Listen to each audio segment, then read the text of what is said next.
Hello दोस्तों, नमस्कार। SM कृषि चैनल में मैं आप सभी लोगों का दिल से बहुत बहुत स्वागत करता हूं। सो दोस्तों, इस वीडियो में हम लोग बात करने वाले कमाल के ब्रेकिंग न्यूज़ के बारे में। नो डाउट कि खबर हम लोग को रिपोर्ट के जरिए देखने को मिल रही है, बट मैं इतना भी आप लोगों को कहना चाहूँगा कि खबर कितनी भी रिपोर्ट के जरिए क्यों ना हो, आज नहीं तो कल आपको इससे रिलेटेड ऑफिशियल खबर भी ज़रूर सुनने को देखने को मिल जाएगी। क्योंकि पता है ना, सिचुएशन किस हिसाब से चलती है, तो इस प्रकार की खबरें तो ज़रूर हम लोग को देखने को यहाँ पे मिल ही जाएगी। इसी के साथ साथ बहुत सारे डाउट्स भी आ जाते हैं लोगों के। एक खबर आती है तो मल्टीपल और 10 खबरें भी सुनना ही देखने को यहाँ पे मिल जाती है। तो सारी चीज़ों को यहाँ पे हम लोग स्टेप बाय स्टेप कवर करेंगे। क्या वाकई में जैसा आप सोच रहे हो क्या वैसा ही यहाँ पे होने वाला है? तो चलो स्टार्ट करते हैं। सबसे पहले तो ये चीज़ें अभी सीरियस क्यों हो चुकी है, क्योंकि अगर मैं बात करूँ दोस्तों तो मिनिस्ट्री ऑफ फाइनेंस मतलब वित्त मंत्रालय की अगर बात कर ले दोस्तों, तो यहाँ तक मैटर हम लोग को जाते हुए देखने को मिल चुका है। एंड अगर हम लोग बात कर ले, फाइनेंस डिपार्टमेंट अगर इन्वॉल्व हो जाता है किसी पर्टिकुलर चीज़ में, तो आप अंदाज़ा लगा सकते हैं कि सिचुएशन कितनी बड़ी है। सो आप कहोगे कि मतलब किस कॉन्टेक्स्ट में बात कर रहे हो, कुछ समझ में नहीं आ रहा है। तो दोस्तों अगर हम लोग बात कर ले, इसके पहले भी जो सेबी की चीफ रही थी, ठीक है, तो उन्होंने भी ये वार्निंग यहाँ पे दी थी। कौन सी? कि जो लगातार एफएनओ से रिलेटेड जो ट्रेडिंग यहाँ पे बढ़ रही है, एक मैक्रो लेवल इशू है, मतलब कंट्री लेवल का ये इशू हम लोग को देखने को मिल रहा है। और लोगों के घर की जो सेविंग है वो स्पेकुलेशन सट्टे में वो उड़ाते हुए देखने को यहाँ पे मिल रहे हैं। एंड इसी पॉइंट की अगर मैं बात करूँ दोस्तों, तो अभी ये चीज़ें फाइनेंस मिनिस्टर, फाइनेंस डिपार्टमेंट तक हम लोगों को इसके अभी चर्चा होते हुए देखने को यहाँ पे मिल रही है। मतलब हो क्या रहा है दोस्तों कि देखिए, होता क्या है, ये जो एफएनओ होता है, फ्यूचर एंड ऑप्शन, इसमें कैसे होता है कि इसको जीरो सम गेम बोलते हैं। मतलब क्या है कि मान लो पार्टी ए है एंड पार्टी बी है, तो ऐसा होगा कि आइदर ये जीतेगा ये कमाएगा, ये खोएगा, या फिर ये जीतेगा ये खोएगा। ठीक है, एंड जो भी पैसा रहेगा, ठीक है, मान लो अगर किसी का 100 का नुकसान है तो वो किसी का 100 का प्रॉफिट यहाँ पे रहेगा। ठीक है, वो पैसा ट्रांसफर होते हुए देखने को मिल जाते हैं। और ये जो भी चीज़ें चल रही है एफएनओ में, ठीक है, ये जो भी पैसा है वो कोई इकोनॉमी को बढ़ाने के लिए मदद नहीं साबित हो रहा है। ठीक है, वो लोग जो पैसा यहाँ पे खो रहे हैं कि चलो दूसरी जगह पे किधर जा रहा होगा तो भाई कोई दूसरा कमा रहा होगा तो इकोनॉमी बूस्ट हो रही होगी, बिल्कुल भी नहीं।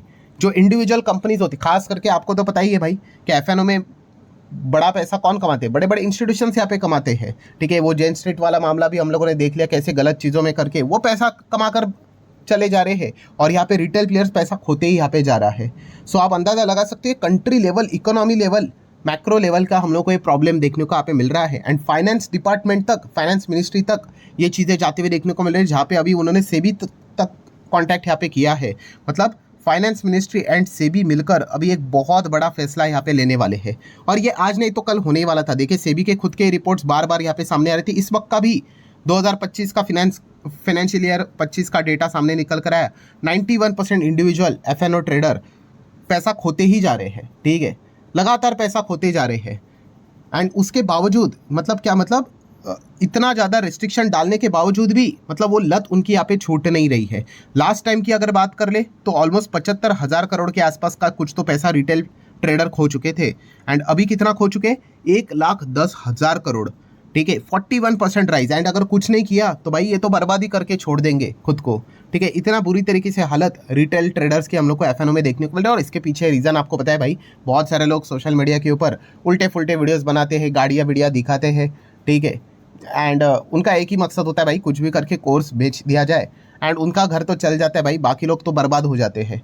ठीक है, मैं अगेन कह रहा हूँ, कोर्स बेचना कोई गलत बात नहीं होती है, प्रोवाइडेड अगर आप उससे कमा रहे हो तो अच्छी बात है, फिर लोगों को सिखाओ भाई कैसे कमाया जाता है। बट मैक्सिमम सभी लोगों को यहाँ पे पता है, 99.9% जो लोग हैं भाई, वो खुद कुछ नहीं कमाते हैं ट्रेडिंग में, बट वो दूसरों को बताते हैं कि आओ तुम्हें मैं सिखाऊंगा कैसे ट्रेडिंग करना है। खुद बर्बाद होते हैं वो लोग। उनका एक ही पर्पस होता है कि भाई कुछ भी करके आपको वो कोर्स बेचा जाए, उससे उनके घर का राशन पानी चलता है। बट इसमें हो क्या रहा है भाई, रिटेल ट्रेडर्स भाई बर्बाद होते जा रहे हैं। ठीक है, इतनी हालत यहाँ पे खराब यहाँ पे हो रही है, बट फिर भी वो सुधर नहीं रहे। एंड अगर आप देखोगे एवरेज लॉस रिटेल ट्रेडर की अगर बात कर ले 2 लाख का है। एंड अगर जो प्रॉफिट भी कमा रहा है, अगर इंडिविजुअल की बात कर ले तो भी कितना है पता है, एवरेज अगर बात कर ले तो बस 3 लाख कमा रहा है, बस 3 लाख पूरे। अगर हम लोग साल के हिसाब से भी बात करें तो एवरेज 3 लाख।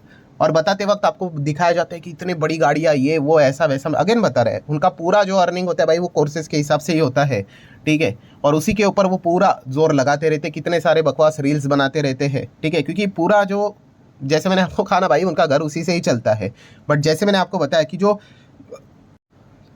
बिगिनर एक होता है भाई, उसको वो सपने दिखाते हैं और वो उस सपने में क्या हो जाते हैं, बर्बाद हो जाते हैं। और ये चीज़ें रुक ही नहीं रही है, कितने भी रेस्ट्रिक्शन यहाँ पे डाले जाए बिल्कुल भी यहाँ पे रुक नहीं रहा है। इसीलिए अभी फाइनली अभी खबर यहाँ पे सामने आ रही है दोस्तों कि ये जो वीकली एक्सपायरी है दैट्स इट, उसको अभी हटाने का प्लान चल रहा है। ये मैं अपने मन से नहीं कह रहा हूँ, रिपोर्ट के जरिए आप देख सकते हो। SEBI in talk with the finance minister to end weekly option. Weekly ये जो चलता है ना हर हफ्ते, इसी को यहाँ पे हटाने की बातचीत यहाँ पे हो रही है, ठीक है। एंड अगर आप यहाँ पे चेक करोगे, जैसे खबर सामने आ गया आज के दिन बीएससी शेयर मार्केट से रिलेटेड जो भी स्टॉक थे 5.5% यहाँ पे गिर गए। Why? Because according to the report possible weekly expiry के ऊपर कुछ रेस्ट्रिक्शन आ सकते हैं या फिर हट भी सकते हैं बाय द सेबी। जैसे खबर आ गई आप देख सकते हैं एंजल वन, CDSL, BSE, ठीक है, ये सारे स्टॉक्स में हम लोग को अच्छी खासी धुलाई पिटाई होते हुए देखने को यहाँ पे मिली है। तो एग्जैक्टली क्या बातें बोली जा रही है वो मैं आपके सामने रखना चाहूँगा। तो आप यहाँ पे देख सकते हो कि रिपोर्ट के जरिए जो ये चर्चा यहाँ पे चल रही है SEBI official and finance ministry के साथ, यही पॉइंट जो अभी मैंने आप लोगों को बताया था कि जो ये वीकली एक्सपायरी है, ठीक है, are only increasing a speculation, मतलब सट्टागिरी जो चल रहा है भाई, ठीक है, तुक्केबाजी सट्टागिरी, वही यहाँ पे लगातार यहाँ पे बढ़ते यहाँ पे जा रहा है and not contributing national economy, ठीक है। ये जो पैसा यहाँ पे चल रहा है कोई देश की इकोनॉमी में उसमें यहाँ पे उसका फ़ायदा नहीं हो रहा है और बस दूसरा कोई पैसा यहाँ पे कमाते ही जा रहे हैं। खास करके जो विदेशी प्लेयर्स है, जो बड़ी बड़ी कंपनियां जो रहती है, वही पैसा यहाँ पे कमाती जा रही भाई। वो 50-60 हज़ार करोड़ लेकर आती है, ठीक है, और पैसा लेकर यहाँ पे चली जाती है, ठीक है। और यहाँ पे जो छोटे छोटे जो प्लेयर है उनको सपने दिखाए जाते हैं, उनको बताया जाता है भाई लॉस हो गया कोई बात नहीं, और मोटिवेशन दे देते हैं करो करो करो करो करो, और वो बर्बाद होते ही जा रहे होते ही जा रहे होते ही जा रहे, और सामने वाला कोर्स बेच कर अमीर होते ही जा रहा है। तो यही चीज़ें लगातार चलती हुई हम लोग को देखने को यहाँ पे मिल रही है। सो इसीलिए यहाँ पे बोला जा रहा है कि अभी प्लान किया जा रहा है, क्या प्लान किया जा रहा है कि वीकली एक्सपायरी को यहाँ पे हटाया जाए या फिर मतलब क्या करना पड़ेगा, 15 दिन में एक एक्सपायरी, ठीक है, मतलब 2 हफ्ते में एक एक्सपायरी यहाँ पे रखा जाए, ऐसा यहाँ पे बोला जा रहा है। या फिर सभी एक्सपायरी हटा दो, सिर्फ और सिर्फ मंथली एक्सपायरी ही रखो, ठीक है। ये फिलहाल तो अभी बातें बोली जा रही है, अभी तक तो कुछ एक्शन यहाँ पे नहीं लिया गया है, बट ये सारी चीज़ें हमारे सामने आते हुए देखने को यहाँ पे मिल रही है। प्लस ऊपर से increase the margin on option trading, जो ऑप्शन ट्रेडिंग करते हैं और ज़्यादा मार्जिन यहाँ पे इंक्रीज करने की बातें यहाँ पे की जा रही है। एंड जो कैश से रिलेटेड जो चीज़ें उसको प्रमोट करने के लिए बताया जा रहा है कि उसके ऊपर थोड़ा सा मार्जिन रिक्वायरमेंट रिड्यूस किया जाए। तो कैश से रिलेटेड चीज़ों को प्रमोट करने की कोशिश यहाँ पे की जा रही है। प्लस STT की बात करें, टैक्स की बात कर ले, सो ऑप्शन ट्रेडिंग के ऊपर जो STT लगता है उसको भी बढ़ाने से रिलेटेड विचार यहाँ पे किया जा रहा है। एंड दूसरी जगह पे STT कम करने का विचार किया जा रहा है कैश से रिलेटेड जो डील्स होती है उसको लेकर, ठीक है। हालांकि ये जो STT से रिलेटेड जो डिसीजन है वो तो भाई यूनियन बजट में ही होता है, ऐसा आप कभी भी डिसीजन ले नहीं सकते, बट फिर भी ये भी विचार यहाँ पे किया जा रहा है कि जो ये ऑप्शन ट्रेडिंग रहते हैं इसके ऊपर और ज़्यादा टैक्स लगाया जाए। क्या पता कि थोड़ा सा और ज़्यादा मतलब डिस्करेज किया जाए जो रिटेल ट्रेडर्स हम लोग को देखने को यहाँ पे मिल जाते हैं उनको। एंड जो दूसरा साइड जो देखने को मिलता है कैश सेगमेंट से रिलेटेड, वहाँ पे STT को कम किया जाए ताकि ज़्यादा से ज़्यादा लोग वहाँ पे हम लोग को शिफ्ट होते हुए देखने को मिल जाए। इस प्रकार की पॉसिबिलिटी बोली जा रही है। एंड जल्द से जल्द इसी को लेकर कंसल्टेशन पेपर भी जारी यहाँ पे किया जा सकता है। ऐसी खबरें हम लोग को आज के दिन देखने को यहाँ पे मिली थी।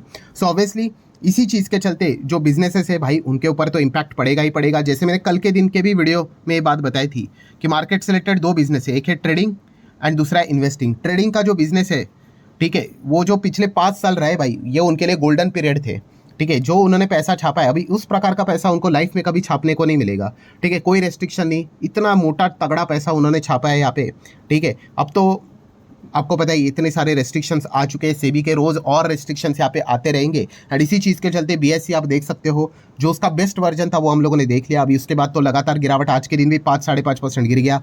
देन ब्रोकिंग वाली कंपनियाँ वो भी अच्छा खासा इससे ऑलरेडी कमाते हुए देखने को मिल चुके हैं। एंजल वन की बात करें, शेयर इंडिया सिक्योरिटी की बात करें, जितने भी ये ब्रोकिंग से रिलेटेड कंपनियां थी उनकी हालत खराब होते हुए देखने को मिल रही है। इसलिए वो क्या कर रही है अभी अपने बिजनेस को बचाने के लिए दूसरे स्ट्रीम में एंटर कर रही है। एंजल वन तो इंश्योरेंस में एंटर कर चुका है, वेल्थ मैनेजमेंट में एंटर कर चुका है, म्यूचुअल फंड से रिलेटेड चीज़ों में एंटर करते हुए देखने को मिल रहा है। क्यों? क्योंकि उनको पता है अभी ये ट्रेडिंग से रिलेटेड जो चीज़ें चल रही है, ठीक है, बंद तो नहीं होगी, चलती रहेगी, बट उस ज़माने में जो चीज़ें चलती थी पहले, जिस प्रकार से कमाई होती थी वो कमाई तो अभी यहाँ पे पॉसिबल है नहीं। एंड इसीलिए हम यहाँ पे कह सकते हैं ट्रेडिंग रिलेटेड जो स्टॉक्स थे आज के दिन दनादन गिरते हुए देखने को मिल गए। एंड इसी कॉन्टेक्स्ट में अगर बात कर ले दोस्तों तो अभी वक्त आ चुका है फोकस कहाँ पे करने का, इन्वेस्टमेंट से रिलेटेड बिजनेस के ऊपर फोकस करने का।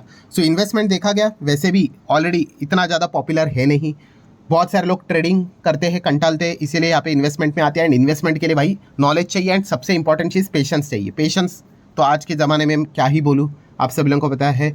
क्विक कॉमर्स वाला मतलब बोलते हैं ना 10 मिनट में डिलीवरी चाहिए भाई, वो क्या ही पेशेंस से रिलेटेड चीज़ों को स्टडी कर पाएगा। 1-2 साल में अगर चीज़ें नहीं वर्कआउट हुई तो भाई वो बेच के ही चले जाते हैं। तो ये काफ़ी टफ रहता है, ठीक है। बट देखा गया तो असरदार तो यही चीज़ रहती है, ठीक है। बड़े बड़े जितने भी लोग हैं भाई वो सब इन्वेस्टर ही आपको देखने को मिल जाएंगे। सो इन्वेस्टर से मतलब इन्वेस्टमेंट से रिलेटेड जो बिजनेसेस है दोस्तों, ठीक है, उनका फ्यूचर काफ़ी अच्छा है। हाँ, बट वहाँ पे आपको जो ग्रोथ की पेस मिलेगी, रफ्तार मिलेगी, वो कम ही रहेगी, धीमे धीमे करके देखने को मिलेगी। इसमें आपको म्यूचुअल फंड वाली कंपनियां देखने को मिल जाएंगी, एएमसीज आ जाते हैं इसमें। कल तो इसके ऊपर मैंने डिटेल में वीडियो भी बनाया था।